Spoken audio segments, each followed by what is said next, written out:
Hello and welcome to Help Me Buy Property podcast. This is part 2 of the episode 1. And so very quick sort of debrief from episode 1.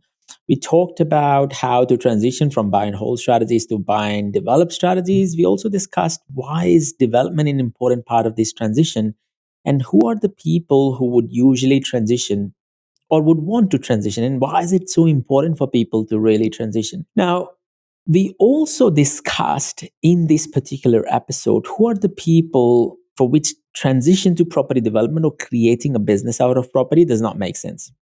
And so also what happens to people who resist this change or who resist this transition when it actually makes sense for them to do this. Finally, we discuss how to systematically transition from buy and hold strategies to buy and develop strategy, aka how to transition from mediocre investing to high net worth investing while creating the business of property. Thank you for listening to us and do stay till the very end, understanding how to build successful property portfolios while creating a business out of property. Take care.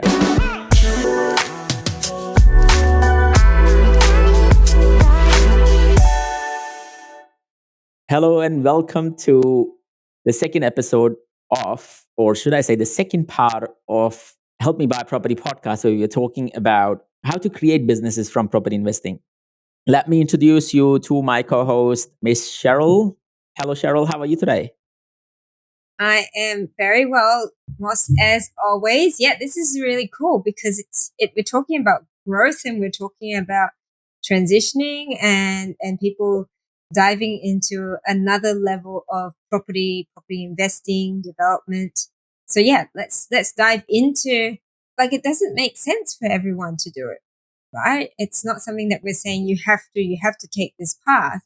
We talk about you need to consider all the factors. So what are some of the things to consider about when it actually isn't probably the right choice for you? Definitely. And, like for some people, of course, real estate is a passive investment. And so they wouldn't want to create a passive income or create an active business out of real estate, right? It's especially in the times like today where we are through inflationary pressures, etc., turbulence, tough times. People don't want to, put their hand up and say, okay, we're happy to take this risk, right? And so it's okay for a lot of people to not change and keep property as a passive investment rather than an active investment. And the first cap of the rank would potentially be the business owners. You wouldn't expect Jeff Bezos, to do property development, right? Because amazing business, and you would want business owners to basically put their full energy into their business rather than diverting their energy into different things. Yeah. Well, I mean, just on that point, I mean, a lot of we'll be talking about billionaires. A lot of billionaires have built their wealth from property as well, and so I think if you look at as property as a business, a lot of entrepreneurs and business owners have different businesses as well. I guess if you are still building up your business, I'd say you're in that growth stage where your focus should be on building that business and you haven't quite got it to the point where it sort of operates on itself, then growing another business is probably spreading yourself too thin. In which case, we always talk about there's always solutions, right? Like if you can't do it, joint venture with someone, or you might engage someone to do development management or whatever that is. So it doesn't mean that you can't, but it's just sort of consideration as to how much time, expertise that you have to actually dedicate towards this new property business. Definitely. And it comes down to, when you talk about the growth in the business, how good are you with delegating? How comfortable are you with using experts, right? And so if you are one of those people who wants to do it all yourself and you have a very low risk appetite, then you would be definitely stretching yourself very thin when you're trying to create a business out of property, right? One thing that I Yeah. always say to people who run successful businesses is, property is a great vehicle to park your cash flows from your business and create it into tangible assets that would, form into generating continuous income, which is great. But it doesn't mean that, that transition needs to be you doing developments. That transition could be you safely stay on the shore and keep doing, buy and hold strategies. Yeah. And there are some really good buy and hold strategies, especially if you decide to go into high cash flow as well.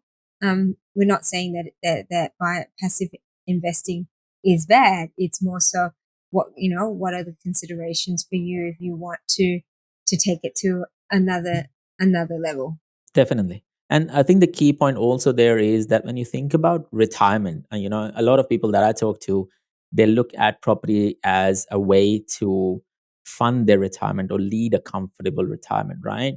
And when I ask them that question and they say, okay, I want to retire, but I want to keep doing something. And that something in property, be it a business out of property, right? Now, if you have a business of your own that is going to see you all the way to retirement, then you don't really have a need to create an extra business to make your retirement uncomfortable, because then you are again, riding into boats, right? And so, Yeah. your that focus is quite there when you're thinking, oh, yes, I can see myself doing this till the very end, right? I always say this, that retirement is not a point in time. It's not that you hit 60 on one Monday Oh, morning yeah. and you retire all of a sudden. It's a phase, right? And so Yeah. a lot of what we are doing right now potentially would be us doing it all the way to till we are down in the grave, right? Because we love what you're doing, and so that's what retirement 120. really means. Yeah, 100%. When Moss and I have no teeth and have to wear real glasses, Yes. then we'll still be doing. And retirement, I think it's very different to what it was a few generations ago. You used to work till you had, you were given sort of the ticket to retirement, and you're like, oh, I don't have to do it. We're in such a dynamic world these days where people can work remotely and everything else. So you're absolutely right about. I think it's more sort of a phase of your life, or a state of mind, rather than the actual I'm going into retirement Yeah. type of thing. Yeah, Yeah. but like I said, it's just consideration as to how much time you have to put towards building that new business. Definitely. Definitely. And I think last but not the least is, there are people who are just there with low risk appetite. They don't have that sort of risk appetite to go in that direction Mm. and take, these high risk, high return sort of approach. And so, you would Yeah. be, we talk to a lot of people where, they come and talk to us and they would be like, oh, Moss, I don't want to buy an even regional property. I don't even want to go in areas that I don't even know of, right? I want to buy in a suburb, even if it's negatively geared, that's fine. I'm going to stay in my lane because this is the lane that I choose. I don't want to deviate from this lane. I have no interest in becoming a billionaire. I have no interest in making $20 million net wealth, and so I meet those people. And so, of Yeah. course, for them, it just does not make sense to, explore the development side because, they like a peaceful life. They want to sleep, really peacefully without having that sort of Yeah. thinking about, what's going to happen tomorrow. And sometimes when you're doing development and you have challenging days, you sort of do think, I'm like, why couldn't I just be a passive investor? Yes. Yes, definitely. Definitely. I think it does I don't challenge have to you. deal with the headache. It does challenge you, Oh right? yeah. I think, you need to be in a constant mode of problem solving, right? I remember my mentor telling me that when I was doing my developments and I explained my business to him, he said to me that, Moss, you are in a business of managing complexities. Development is just the stamp that you put on it, right? All you're doing is just managing complexities because that's what development is all about. And so if you're not, if you're not born or it's not sewn into your soul as to how to manage complexities, how to respond to some of these complexities and manage challenges, then of course, development is not for you. Yeah. Yeah, absolutely. And so that's it. And so what happens? I mean, we talk about some of the people that might not be interested to transition. How about the ones where, it makes sense for you, but there's the hesitation and possibly procrastination to actually move forward? How do you, I mean, you deal with a lot of investors as well. Like, how do you sort of guide them through? Hmm. Because you're not that you put them through, like, how do you guide them through this process of going, yeah, I really want to explore it. Yeah, I really want to do it, but I don't know how. And I don't know if Ultimately, I should. it's a big mindset change when you are thinking about taking that transition, especially like people on PAYG income earners. who are resisting change, or have the risk appetite but are resisting change as to, okay, I want to move in that direction. One thing to understand and note that is, no matter how good your team is, I'll use a cricket as an example. No matter how good a team is, you would not always hit a six or a boundary on every ball. And so every property that you're going to acquire is not going to give you 40% growth or 80% growth. There would be properties in your portfolio that does not perform, or there would be properties that outperform everything else, but then there would be properties that are just dud. Okay. And so if you're doing it yourself, and if you're not fast enough to remediate these properties basically overshadow the good returns, because then your overall portfolio becomes a mediocre portfolio like anyone else. And so if you are taking decent risk, then the idea is to kill that dependence on the serviceability and join others in generating, bigger wealth. And so when you're resisting change, what you're resisting is, that generational wealth that we are talking about. You're resisting you going into that sort of mindset of, okay, I want to keep moving forward. And so you don't hear the bank saying no and then just do nothing, right? You go into that mode of, okay, I have a property in my portfolio that can be developed, let's pull it out, let's add more equity, let's manufacture equity and keep moving forward. The other thing, And what about, I was going to say, sorry, Moss, it's in terms of, business owners as well. We talk about, I like to talk about the business side of things. Where does it make sense that they start to look at, doing something else, and what are the implications of them not doing it? yeah. And so naturally, when you are, doing buy and hold, you are at that phase of either hitting maturity in your portfolio or having a portfolio that is not efficient enough to generate the yields or the growth that you are intending to get. And so the banks have said no to you and you can't transitioning it out. And so if you don't have a strategy in place, if you haven't thought this through, then you are stuck. And so the only strategy that you would follow is, okay, I need to sell something out of my portfolio, or just suck it up and, ride the wave, be it interest rate rises, right? Yeah. And so for people to transition, it's important that you have these properties in your portfolio where you can manufacture the equity and still keep moving the profile forward. Okay, so you don't get stuck into anything. When you have a sustainable property portfolio, I'll use a very simple example from one of my clients' perspective. And so they had the portfolio at the start when they started off. One of the properties that they had in their portfolio was quite bad and performed and did nothing over the last sort of 7 years. They bought something in 2015, did nothing for them, all the way up to 2022. They had some properties that did really well, but that particular property didn't do anything well.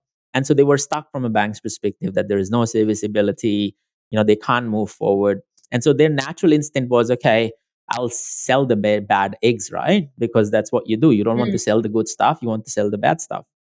But just like you bought the bad stuff at the wrong time, no one wants to buy a bad stuff, because there is a lot of educated investors out there who knows that, Yeah. okay, this is not an investment grade property. And so they spend close to about $8,000 speaking to two agents, marketing it again and again, trying to sell it, right? And so Yeah. when they Interesting. Yeah. came to me super frustrated, banks keep saying no, and they are super stuck. And so my question to them was, yes, you want to get rid of this, but there are these two other properties. Have you thought about how to push the yields on some of these properties, right? And so one of these properties was in Perth. And so we looked at that property, we helped them convert their property and push the yield literally from 4% all the way to 8.5%. Okay. And so that gave them a bit of, liquidity on their, borrowing side of things. And that gave them enough money to basically say, okay, how do we now look at this property, which is a bad property, and offload it? And so over the period of, I think, 6 months or 8 months time, they put plans on their property to make it a bit more nicer. Okay, staged the property and then offloaded it on a 6 month settlement, and that property basically settled last year, mid last year, and that was the way that the property portfolio was remediated while pushing the yields up on their already, and I call it manufactured equity again. And Yeah. so developments doesn't have to be with a big bang, and now they have liquidity and the serviceability to play forward. And so these are the Yeah. properties that That's a we're great. talking about. Yeah. And so when you're Yeah. talking Absolutely. about transitions, you're talking about taking the next step, continuously moving in the same direction rather than feeling stuck.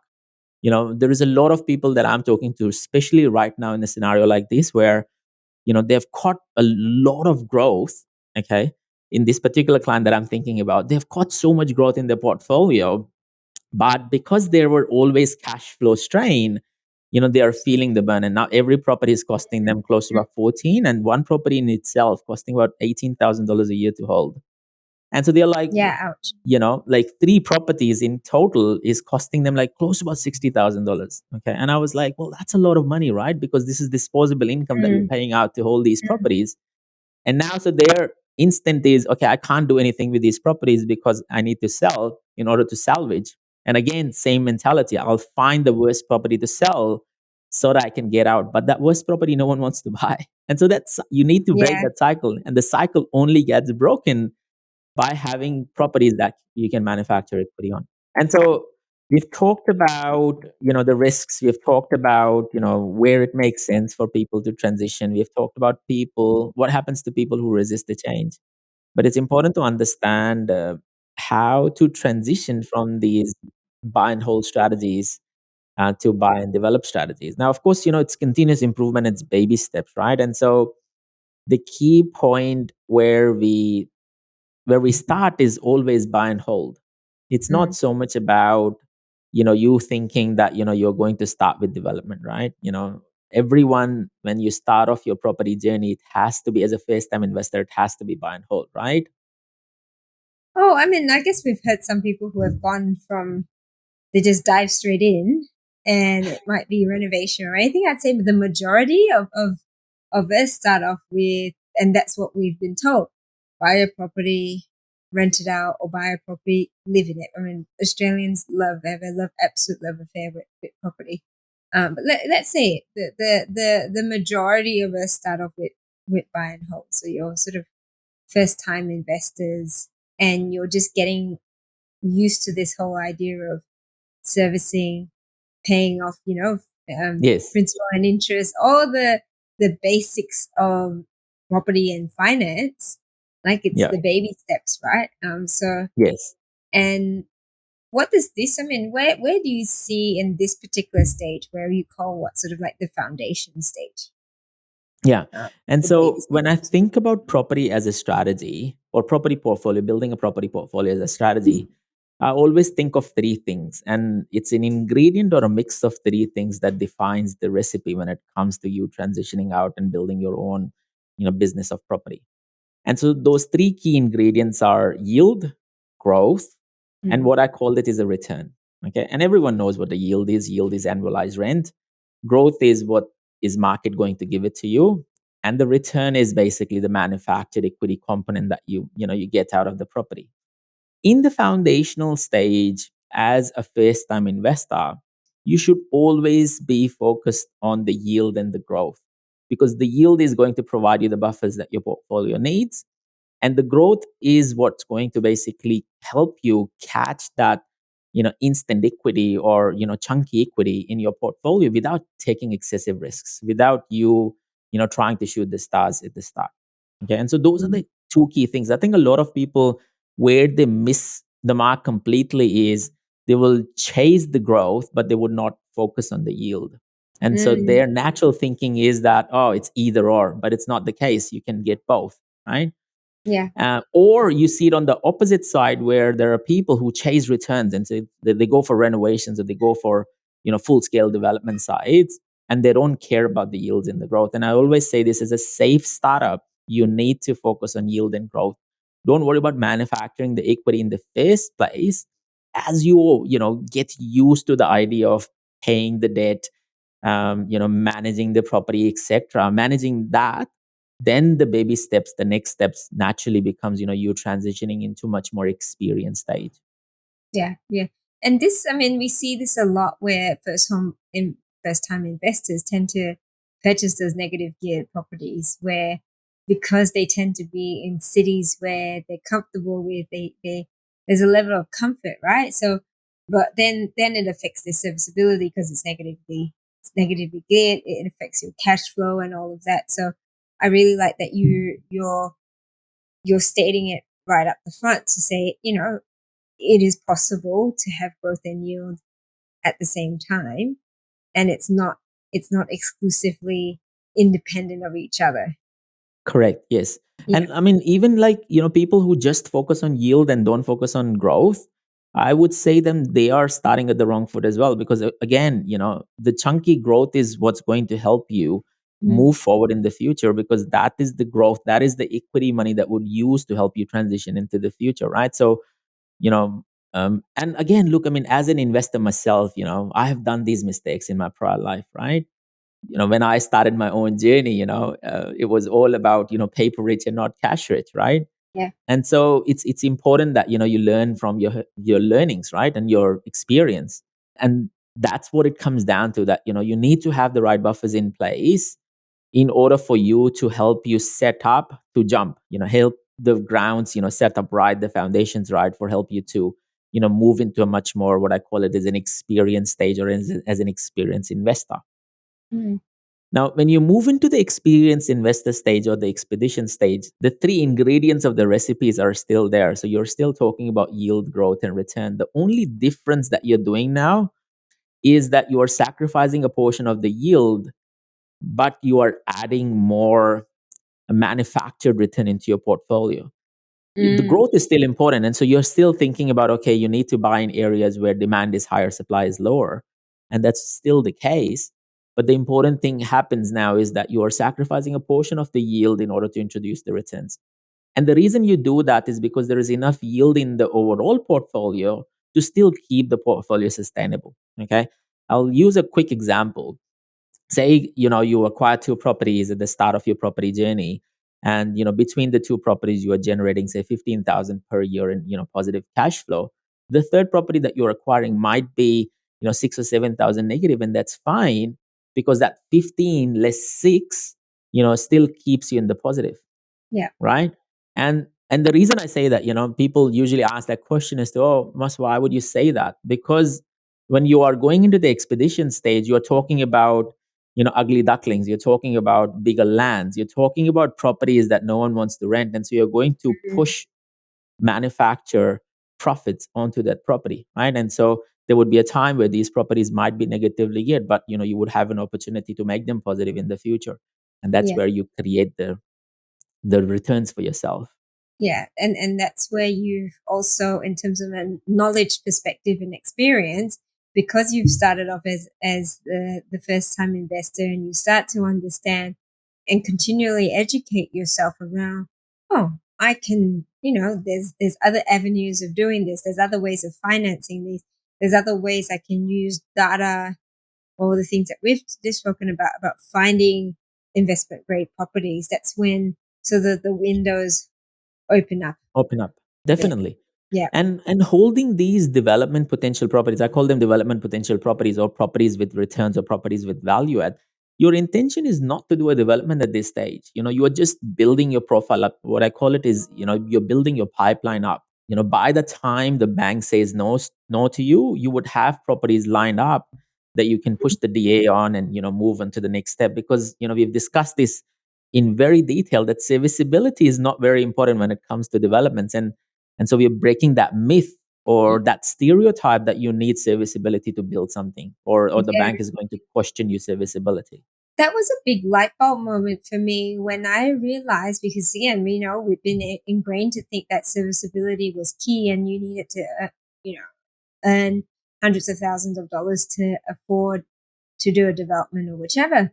And the moment that I realized that there was a difference, first of all, there was a difference between, you know, commercial lending and residential, traditional residential lending, and the requirements with both of them, it was like, oh my goodness, why didn't I do this before?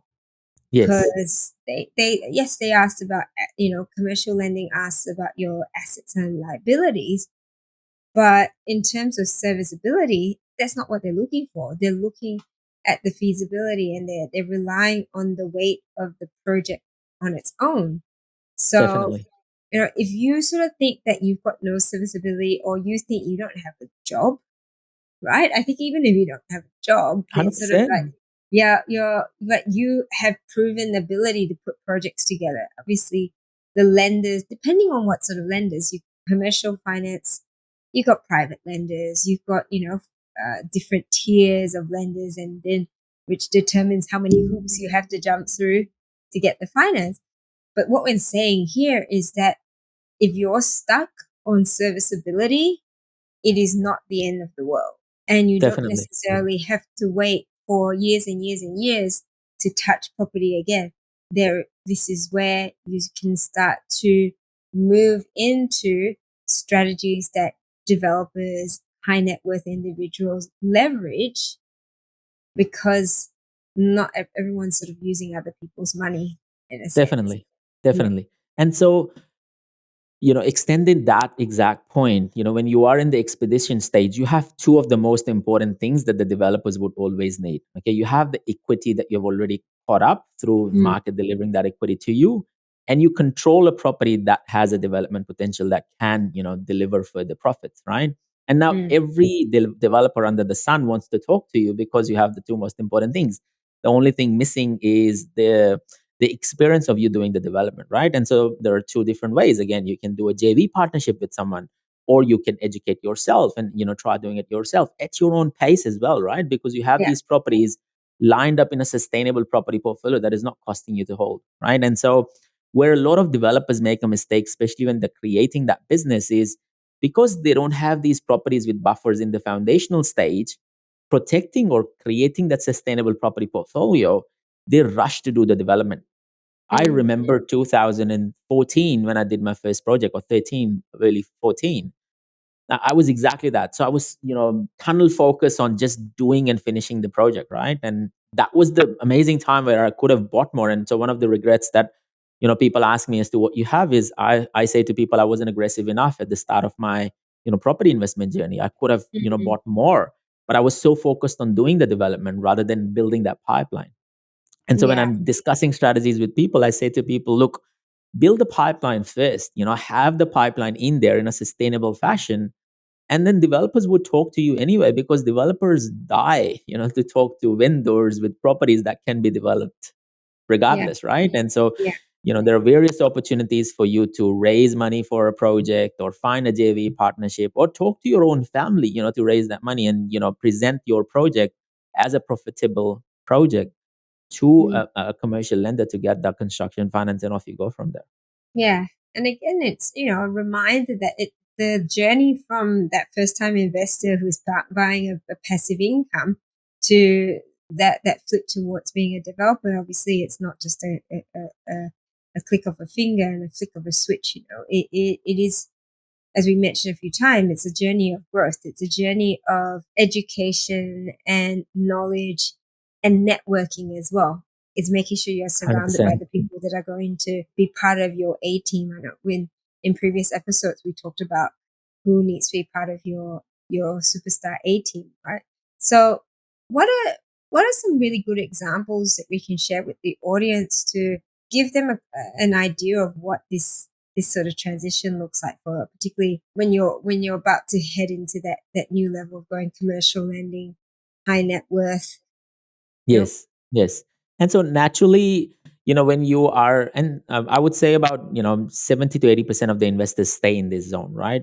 First Mm, time investing, experience investing, and they keep bouncing. They add a property with high yield, they buy a development property. They don't need to develop this. Development properties, by the way, from my own experience and numbers perspective, grow a lot more faster than normal properties in the same suburb, on the same street, potentially, right? And so if you mm, have in Melbourne, I'll give you a quick example, have a property which is a high residential growth zone and a GRZ zone on the same street, your residential growth zone property would, because of the higher density allowed to it, would grow a lot faster than a GRZ zone property on the same street, in the same mm, suburb.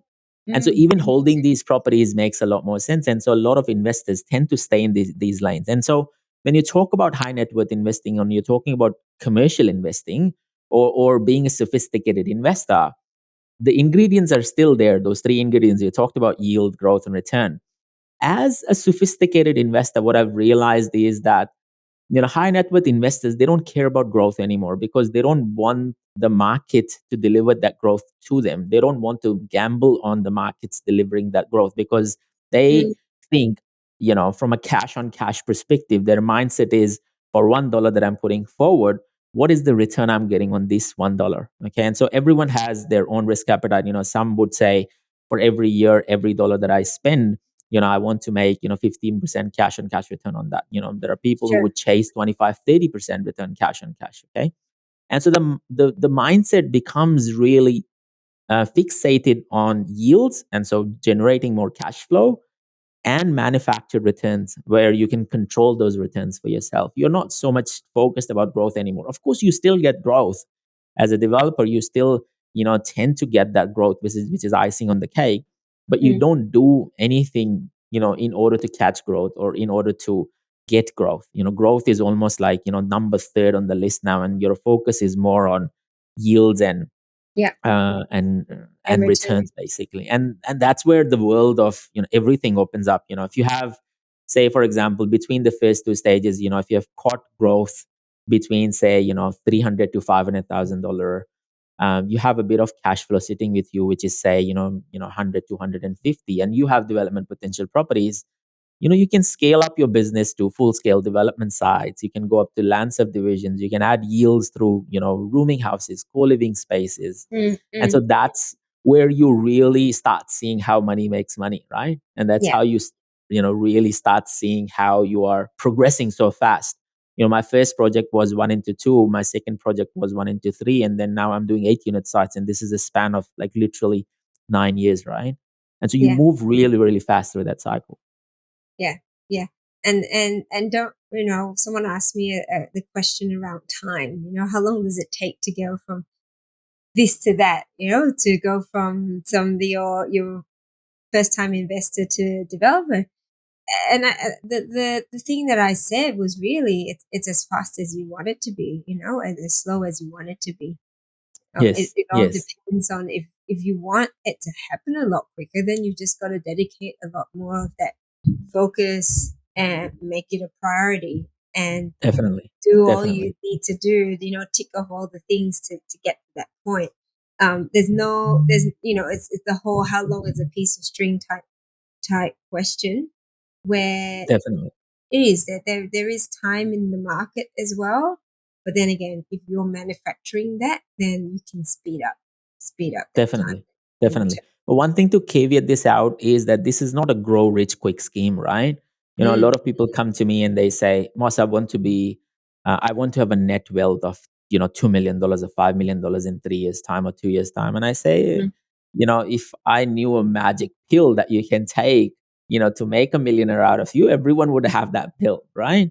And Yeah. so the dedication is important, the commitment is important, but you need to match your risk appetite. Okay. And so if you are 40 and if you want to retire by 45, then those 5 years needs to be go, go, go, go, go, right? Yes. Yes. Whereas if you are 40 and if you want to, phase the retirement to 60, then you can, take it in a much more less aggressive, risk mitigating way. Right. And so Yeah. a lot of that comes down to, how close or far your goal is, how big or small your goal is. Mm. And, what's your ceiling? And if you have no ceiling, you can go as fast as you want. Right. Nothing is stopping you from, climbing up to the heights of, the wealth that you want to achieve. Yeah. Right. So, yeah. And so, yeah, so that's the basic transition that we've talked about, from, like to call it mediocre investing to high net worth investing. And, it's easy. It's not hard. There's a lot of people who have replicated this. And so I Mm. always say to people, go back and find an A team for you to help you get there. Okay. That would Yeah. be my closing comments. What's your sort of one key takeaway from these two episodes, Cheryl? I think mainly it's around just getting really clear on what you're trying to create in life. I talk about goals a lot. I talk about being, all right, this is the point that you want to get. We talk, you mentioned the word strategy a lot. We mentioned strategy and plan.